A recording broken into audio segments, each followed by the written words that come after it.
ग्वालियर चंबल अंचल में अभी पेयजल संकट और बिजली परेशानी ग्रामीण क्षेत्रों में नजर आ रही है। हम बात कर रहे हैं गुना जिले की, जहां ग्रामीण क्षेत्रों में ना बिजली है और ना पानी। अब लोगों का कहना है कि केरोसिन की मदद से दीपक की रोशनी में किसी तरह खाना बनाते हैं। पानी के लिए उन्हें 2 किलोमीटर दूर जाना पड़ता है। शासन की बहुउद्देशीय नल जल योजना किस तरह यहाँ जिले में कागजों पर सिमट कर रह गई है, आइए देखते हैं ये रिपोर्ट।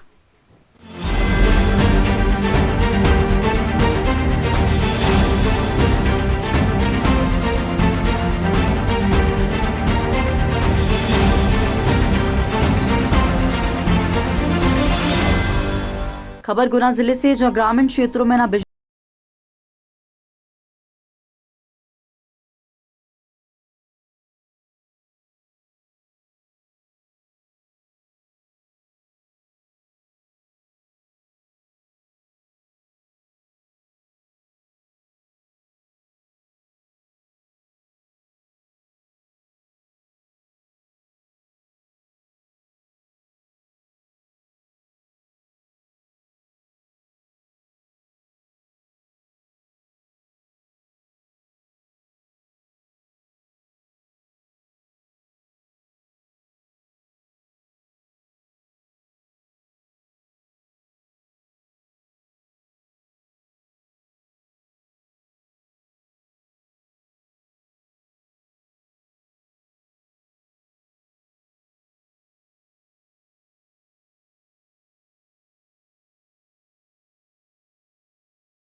क्या अब कैसे अपनी व्यवस्थाएं देखते?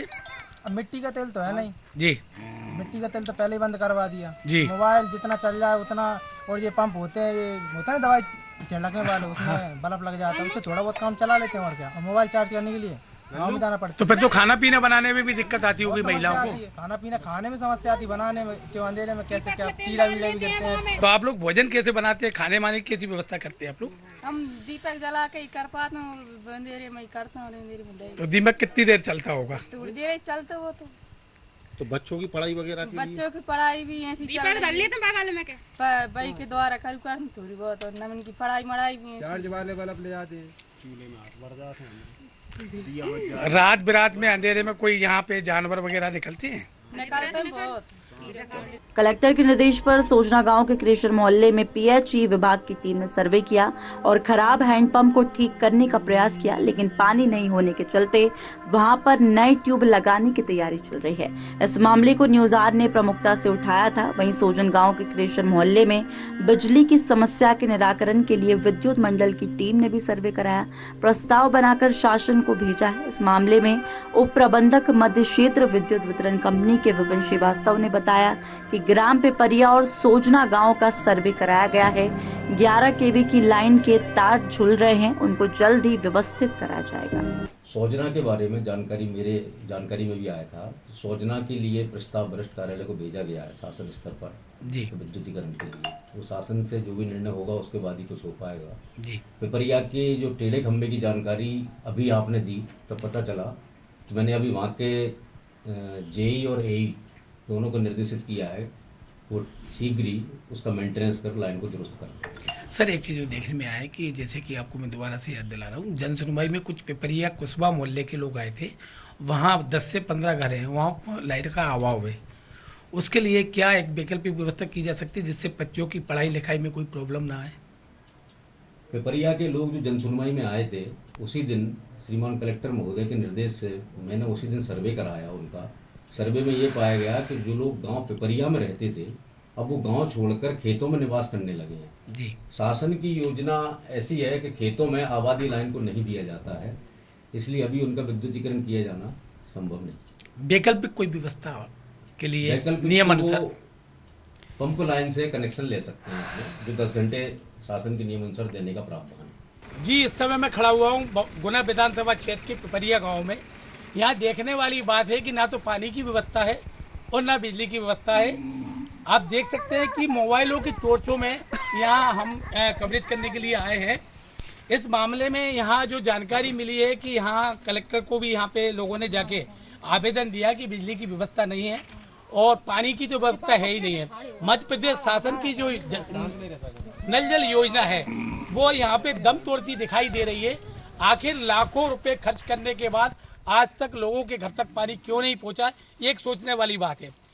मोहन सरकार हो या शिवराज सिंह सरकार रही हो, सारे लोगों ने कहा था कि ग्रामीण क्षेत्रों में घर घर जाके नल लगेंगे, हर घर में पानी की व्यवस्था होगी। लेकिन हम बार बार जब भी हम कहीं किसी जगह जाते हैं तो जाने के बाद में जब देखते हैं कि विकास का ढोल पीटने वाली भारतीय जनता पार्टी की सरकार, चाहे शिवराज सिंह के नेतृत्व में चली हो या मोहन यादव के नेतृत्व में चल रही हो, और यहाँ के विधायक जो हैं विधानसभा क्षेत्र बमोरी की, मैं गुना की बात कर रहा हूँ, माफ कीजिए, गुना के जो विधायक है पन्ना लाल जी हैं, और पन्ना लाल जी यहाँ हम अभी यहाँ के लोगों से जानेंगे कि यहाँ वोट डालने के बाद में कितने बार आए और कितने बार आके यहाँ के लोगों की समस्या को जाना। हम बात करते हैं यहाँ के स्थानीय लोगों से। सबसे पहले महिलाओं से बात करते हैं। जी, आपका क्या नाम है? जी, राम सखी भाई, यहाँ आपके यहाँ अंधेरा क्यों है, क्या दिक्कत है? 10 साल से लाइट ही नहीं है। तो इसके लिए आपने विधायक को, कलेक्टर को, यहाँ के प्रशासन को बोला है? बोला है। क्या बोलते हैं? ये बोल देते हैं कि आपका क्या नाम है? द्रौपदी भाई, यहाँ एक बार बताइए कि ये अंधेरा हो रहा है, इसके लिए आप लोगों ने शासन प्रशासन से प्रयास किया, विधायक से बात करी क्या? गए थे आप। क्या बोले? बोल देते हैं आएंगे देखने के लिए, आएंगे जी, फिर आते ही नहीं। ऐसी जानकारी लग रही कि आज विद्युत मंडल के लोग आए थे, क्या बोल के गए? सर्वे करने की बोलते थे, आते ही नहीं। सर्वे करने की बोलते हैं, आते ही नहीं। आई नहीं आया कोई? नहीं। क्या बोल रहे हैं? आते ही नहीं है। अच्छा, एक बार बताइए, आपके यहाँ नल जल योजना का कोई लाभ मिल रहा है आपको? नहीं मिल रहा। यहाँ लाइन नहीं आई अभी तक? नहीं आई। आपका क्या नाम है? नहीं है। यहाँ क्यों नहीं आई नल जल योजना? आपने यहाँ के सरपंच साहब कौन है? कौन है बताइए? तो उनसे आपने बोला यहाँ की यहाँ पानी की व्यवस्था नहीं हुई, नल बिजली की व्यवस्था नहीं है? क्या बोलते हैं? कुछ नहीं बोला।